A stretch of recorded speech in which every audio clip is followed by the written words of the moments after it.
Alam niyo ba guys, since 2022, nang simula naitaas ang sahod ng caretaker, hanggang ngayon ay hindi pa walang increase pa. At ito'y nakadepende sa employer. Wala yung struktura. Samantalang ang mga nasa labor standard ay patulong tumataas every year.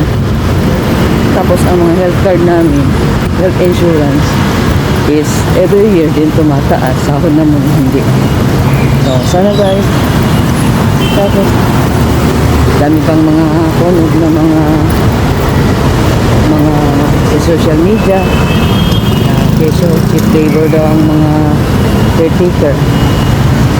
Ano masabi na cheap labor kami mga caretaker na halos kami ang malaking ambag sa ekonomiya ng bansa, lalo sa care ng bansa, na hindi sila makakatrabaho kung hindi kami magbabantay sa mga parents nila, diba guys? So yan lang mo guys, salamat.